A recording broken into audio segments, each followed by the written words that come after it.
Salut les amis, j'espère que vous vous portez très bien. Soyez tous bénis au nom de Jésus.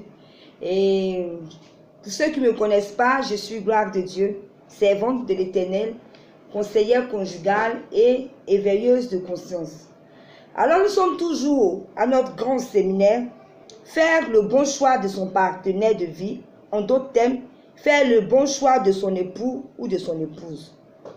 Frères et sœurs, suivez tous ces 10 modules.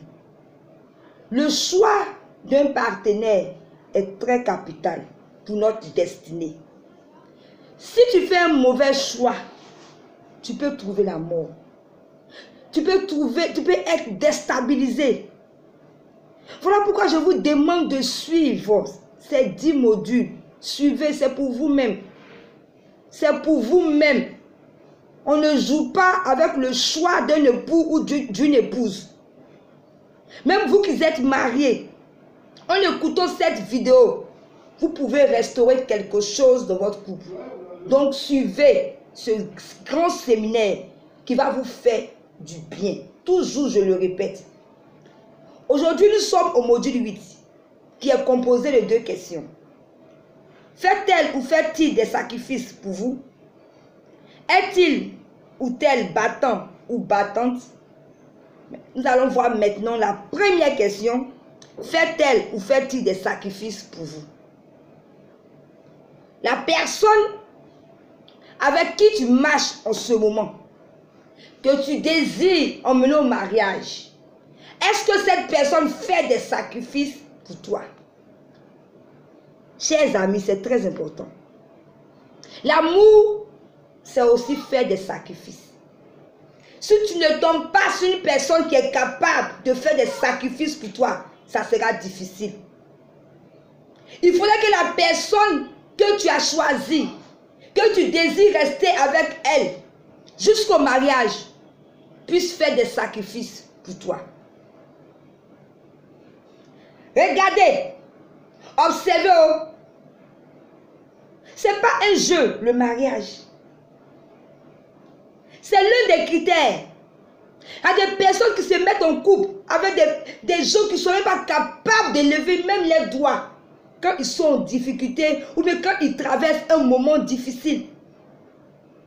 Est-ce que le partenaire que tu as choisi est capable de faire des sacrifices pour toi? Voilà le but de cette question. Jésus s'est donné pour nous par amour. Il s'est sacrifié pour nous. Jean 3, le verset 16 dit: car Dieu a tant aimé le monde qu'il a donné son Fils unique, afin que quiconque croit en lui ne périsse point, mais qu'il ait la vie éternelle. Par amour, Jésus-Christ s'est sacrifié pour nous. Est-ce que la personne que tu as choisie, cette femme, cet homme est prêt à se livrer pour toi, à se sacrifier pour toi? C'est ça qu'on appelle l'amour. L'amour, c'est quelque chose de fort, c'est pas amusement. Être avec quelqu'un qui n'est même pas capable même de se souvenir même de la date de ton anniversaire. Il ne serait-ce que t'offrir même un cadeau, mieux faire quelque chose. Une personne qui n'est même pas capable, lorsque tu as des difficultés, de venir à ton secours. Est-ce que la personne a fait quelque chose qui a touché ton cœur, qui t'a dit que cette personne-là, je suis sûr que si je me mets en couple avec elle, elle ne va pas me laisser tomber. Une personne qui est prête à se sacrifier pour toi, c'est une personne qui ne peut pas dire à tout moment, je veux qu'on arrête. Non, mais la personne veut que la relation parte loin. Parce que quelqu'un se sacrifie pour toi, c'est parce que la personne t'aime et que la personne vraiment veut rester avec toi. Est-ce que le partenaire ou la partenaire que tu as choisi est prêt pour toi? Est prêt pour toi? Il y a des sacrifices. Tu peux être malade et la personne doit payer sa maison. Est-ce que la personne peut dire, je préfère la guérison de ma bien-aimée? C'est vrai, le propriétaire va venir parler sur moi. Mais je peux lui dire, attends un peu. Prends cet argent pour aller soigner ma bien-aimée. Est-ce que la personne est capable de faire ça? Il y a des sacrifices. il y a des sacrifices. Genèse 22, le verset 12 encore. Abraham a donné son fils unique lorsque Dieu lui a demandé. L'ange dit, n'avance pas ta main sur l'enfant et ne lui fais rien, car je sais maintenant que tu crains Dieu et que tu ne m'as pas refusé ton fils, ton unique. Abraham, malgré qu'il a attendu longtemps avant d'avoir un enfant, quand Dieu lui a demandé de donner cet enfant en sacrifice, Abraham n'a pas hésité parce qu'il aimait Dieu. Est-ce que cet homme-là, cette femme t'aime jusqu'au point de se sacrifier, de faire des sacrifices pour toi?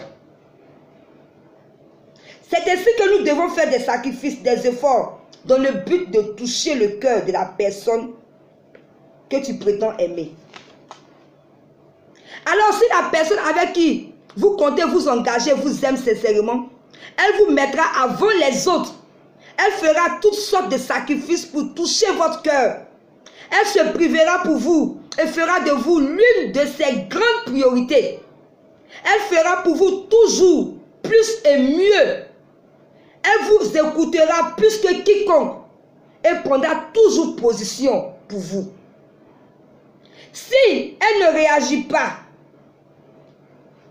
avec vous tel que décrit plus haut et vous met par ailleurs au même niveau que tout le monde, en ne vous donnant pas la primaire des informations la concernant et en ne vous accordant pas la primauté dans ses choix, ses prises de position, alors vous n'êtes pas sa priorité. Il faudra alors vous interroger au sujet de son prétendu amour pour vous avant de franchir le pas. Est-ce que la personne que tu veux aller au mariage avec elle est prête à se sacrifier pour toi? Est-ce que tu es sa priorité? Souvent, nous sommes dans des relations, vous êtes dans des relations où la personne ne peut rien faire pour vous. Plusieurs fois, vous avez eu besoin de cette personne. Tu dis on est fiancé, mais lorsque j'ai des difficultés ou bien je traverse des moments difficiles, je t'en parle, tu ignores. Mais on est avec cette personne. Je l'aime, je l'aime. Tu aimes une personne qui ne t'aime pas. Discerner, c'est très important. Apprenez à discerner. Apprenez à discerner que quelqu'un t'aime. J'ai fini par comprendre. Et je suis là, que quelqu'un t'aime, tu le sais. C'est pas médicament, c'est pas semblant. Quand quelqu'un t'aime, quand tu croises quelqu'un et que la personne t'aime, que la personne veut t'emmener au mariage, mon frère, ma soeur, tu le sais. Arrêtons de faire semblant. Une personne qui n'est pas prête à se sacrifier pour toi, qui t'appelle jamais, qui ne se soucie pas de toi, qui est là, qui ne cherche même pas à avoir de tes nouvelles. Je suis fiancée, je l'aime, ma fiancée là, je l'aime.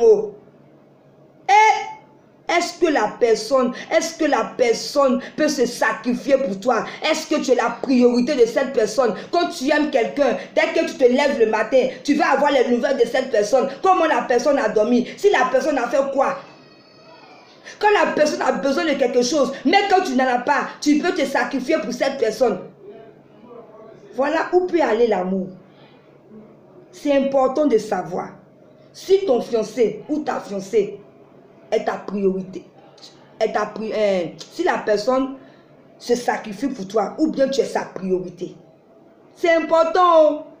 Ne négligez pas. On néglige trop les choses avant d'aller au mariage et après ça nous rattrape. Ça nous rattrape. Tu es avec quelqu'un qui s'en fout de toi. Hein? Depuis que vous êtes fiancés là, la personne s'en fout. Tout ce qui l'intéresse, la date du mariage, mais tout ce qui te préoccupe, tout ce qui t'intéresse, tout ce qui te concerne, tout ce qui te touche, la personne s'en fout. Est-ce que lorsque la personne a des nouvelles, c'est à toi que la personne annonce d'abord? Est-ce que la personne c'est important de savoir toutes ces choses. Est-ce que tu comptes réellement aux yeux de cette personne? Faisons attention.